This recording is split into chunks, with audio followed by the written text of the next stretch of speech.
Radiation cancer का इलाज संभव है। ऑपरेशन सिंदूर मिशन से जुड़े सांसदों से मिलेगी पीएम मोदी। आज शाम 7 बजे पीएम आवास पर डेलीगेशन सदस्यों के साथ अहम मुलाकात। मोदी सरकार के 11 साल पूरे होने पर लखनऊ में भाजपा कार्यालय में प्रदर्शनी। मुख्यमंत्री योगी आदित्यनाथ ने प्रदर्शनी का किया उद्घाटन। मुख्यमंत्री योगी ने गिनाई मोदी सरकार की उपलब्धियां। कहा 11 साल में कई ऐतिहासिक कार्य हुए, भारत को दुनिया में नई पहचान मिली। भारत अमेरिका व्यापार वार्ता पर बोले पीयूष गोयल। कहा आसान और जल्द फायदा दिलाने पर फोकस, जटिल मुद्दे बाद में हो सकते हैं हल।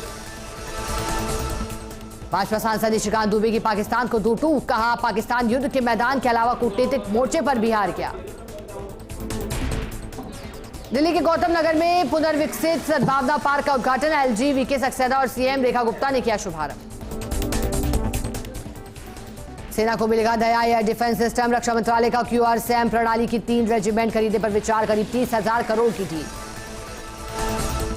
पूर्व मुख्यमंत्री फारूक अब्दुल्ला ने वंदे भारत ट्रेन से किया सफर। कहा जम्मू कश्मीर के लोगों को, टूरिस्ट को इस ट्रेन से होगा फायदा। जमीन घोटाले में ईडी का एक्शन। रॉबर्ट वाड्रा को ईडी ने फिर भेजा समन। जमीन घोटाले में रॉबर्ट वाड्रा को मिला समन। बिहार की कानून व्यवस्था पर बोले आरजेडी प्रमुख लालू यादव। का नीतीश राज में व्यवस्था का अंतिम संस्कार, इतनी भ्रष्ट पुलिस कभी नहीं रही। दिल्ली की पूर्व सीएम आतिशी को पुलिस ने हिरासत में लिया। कालकाजी के भूमिहीन कैंप में विध्वंस विरोधी प्रदर्शन में शामिल हुई थी आतिशी।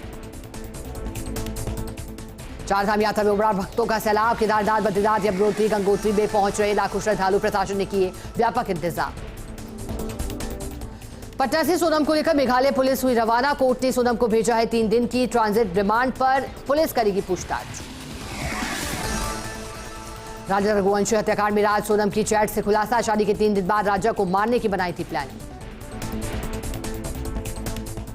आरोपी सोनम पर भड़की कंगना रनौत। कहा औरत शादी के लिए मना नहीं कर सकती, लेकिन हत्या की योजना बना सकती है। पटना के विक्रम में 2 लोगों की बदमाशों ने गोली मारकर की हत्या। हत्यारों का अभी तक नहीं लगा सुराग। पुलिस की तलाश जारी। गाजियाबाद के लोनी बॉर्डर थाना क्षेत्र में सूटकेस में मिली 28 साल की महिला की लाश। मुंह और नाक पर चोट के निशान भी पाए गए। बेंगलुरु भगदड़ मामले में 12 जून को कर्नाटक हाईकोर्ट में सुनवाई। महाधिवक्ता को सीलबंद लिफाफे में जवाब दाखिल करने का आदेश। दिल्ली के द्वारका में एक बिल्डिंग में लगी आग। 7वीं मंजिल से कूदे पिता और 2 बच्चों की मौत। आग लगने के बाद तीनों नीचे कूदे थे। देश में 6,800 एक्टिव कोरोना के केस। 68 मरीजों की मौत। 24 घंटे में 300 से ज्यादा कोरोना के नए मामले आए सामने।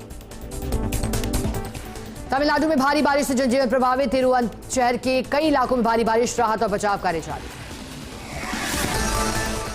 6 राज्यों में लू का अलर्ट। बारिश की संभावना नहीं। 47 डिग्री के साथ श्रीगंगानगर आज सबसे गर्म। 1,63,000 लोग प्रभावित। असम में मणिपुर में फिर महसूस किए गए भूकंप की झटके। रिक्टर स्केल पर 4.3 रही भूकंप की तीव्रता। भूकंप से किसी प्रकार की हानि की कोई खबर नहीं। कैलिफोर्निया के लॉस एंजलिस में 4 दिनों से हिंसा जारी। 2 लोगों की मौत। ट्रंप ने लॉस एंजलिस 2000 नेशनल गार्ड्स और भेजे।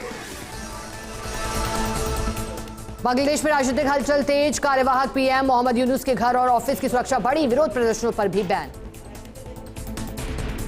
सिंगापुर के प्राचीन श्री सिवन मंदिर में भव्य अभिषेक समारोह। 20,000 से ज्यादा श्रद्धालु शामिल। राष्ट्रीय सुरक्षा मंत्री ने किया पट्टिका का अनावरण। अशदोद बंदरगाह पहुंची ग्रेटा थनबर्ग की मदद नौका। इजरायल ने कहा ग्रेटा थनबर्ग का राहत कार्यक्रम है मजाक।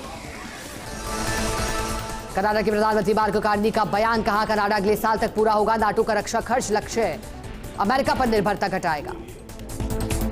निकोलस पूरन ने क्रिकेट से लिया संन्यास। कहा यह फैसला लेना काफी मुश्किल था। T20 में वेस्टइंडीज के टॉप स्कोरर है पूरन। तमिलनाडु प्रीमियर लीग का अश्विन पर एक्शन। मैच फीस का लगाया 30% जुर्माना। महिला अंपायर से की थी बहस। प्रायोजक हैं देवी अहिल्या कैंसर हॉस्पिटल, इंदौर, मध्य प्रदेश। बिना कीमो, बिना रेडिएशन।